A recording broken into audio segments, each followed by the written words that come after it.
So I'm doing a quick video here. Got some road noise because I had the windows open for a moment to make a point here on the noise. For the exhaust, I've got a 2019 Trail Boss LT with the 5.3. I've chopped off the muffler and the exhaust valve and had a stainless steel piece of pipe put in.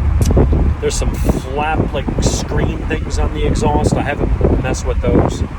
I did just briefly, but it didn't seem to change all that much, so I just took the covers back off. And so basically what I've got here is straight piped from the cats on back. I looked at Borla, looked at MagnaFlow. Just didn't make sense to spend that kind of money for something if a $100 modification, would do the trick. So I'm sitting here at a light. I'm going to turn left, and then as soon as I get around the turn, I'm going to stomp on the gas. You can hear what the exhaust sounds like with the windows down. Straight piped sounds brilliant. When it cold starts, it sounds like a Camaro SS or a Vet or something. It's got that deep V8 roar. And when you put your foot into it, it does too. But the concern is always, is it drone when you're going down the road? So I'm going to go ahead and make the left here and let you listen.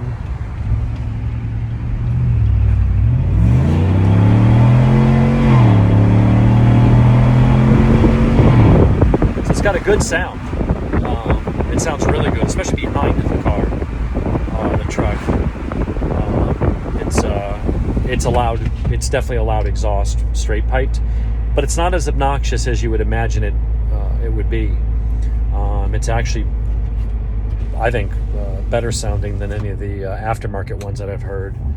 And for the price of $100, I just cut the muffler and flapper out as one piece. Went over to a exhaust shop and they bent a piece of stainless steel pipe and on a mandrel to make it all line up and fit properly, and then welded it all up with a MIG welder. Unless you knew, you'd think it just came from the whatchamacallit that way.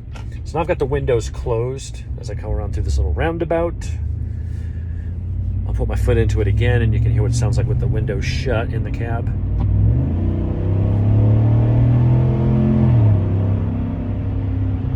Again, sounds good. Do have it in sport mode, two-wheel drive at the moment.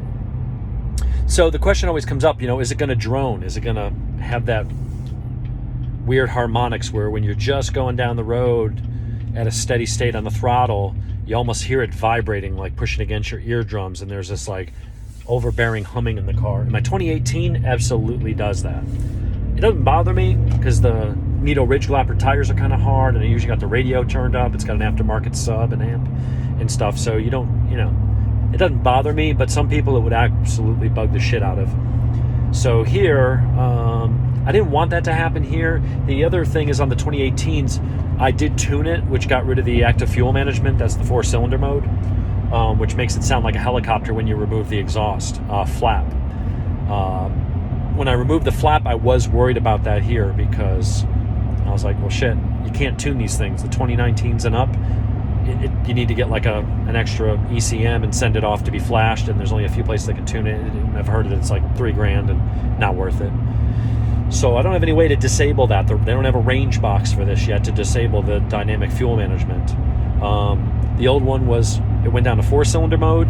This one could go down to 1-cylinder or 2 or any combination based on whatever it thinks in real time, which is kind of cool. I don't know if it makes a difference in fuel economy. I bought a big truck with a V8. I don't care about fuel economy. If you're one of those people that's like, oh, I heard you could get an extra mile per gallon, just give your wife the truck and drive her minivan if you're worried about that shit. You don't buy a $50,000 to $60,000 V8 pickup truck and then worry about 1 or 2 MPG. That's just silliness. So anyway, worried about the droning because there's not much you can do about it other than putting the exhaust back. So I'm going down the interstate right now. I'll stop talking for a minute. Going 78 miles an hour.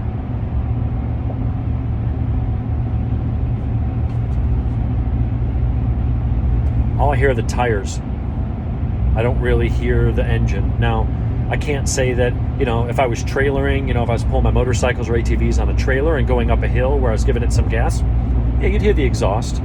But that droning, that thrumming noise that sort of resonates through the cabin on a lot of trucks, not a problem straight pipe in this truck. Don't know if it's those little screen things they put on there on the exhaust outlets that are supposed to affect the harmonics. I'm assuming somebody smarter than me probably has a pocket protector on a slide rule and went and figured out some science and shit to figure out how to adjust the acoustics for that. So maybe it's doing its thing. Also, I think on the 2018, it had a single exhaust out the side, towards the back, but out the side. And I think that allowed more of the sound. There's a loud truck going past me. To enter the cabin. Here, having dual outlets that run all the way to the bumper, through holes in the bumper, I think acts like a megaphone and pushes that sound straight out the back. And so not as much reaches the cabin. I would also hazard a guess and say the new cabins on the 2019 ups, it's a complete redesign. They've probably done a much better job of what's the word I'm looking for? Isolating the noise and keeping the road noise out.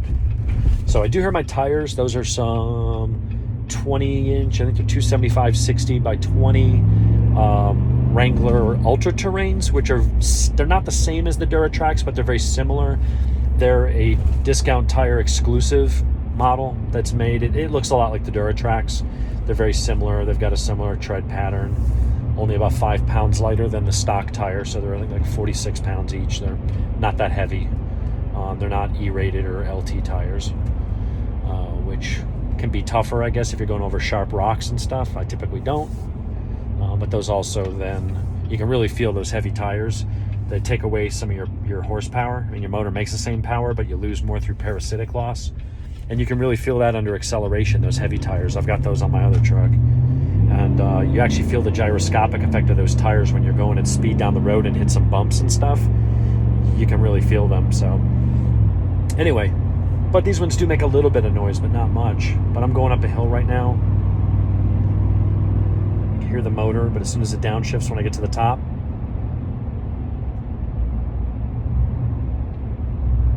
nothing. Very quiet. I thought about playing more with those resonator flaps or whatever, but to be honest, this truck, it's got oomph. It barks when you cold start it. Like I said, it sounds like a vet or something firing up. When you put your foot in it, especially with the windows open, I've had someone drive it past me. It sounds real good.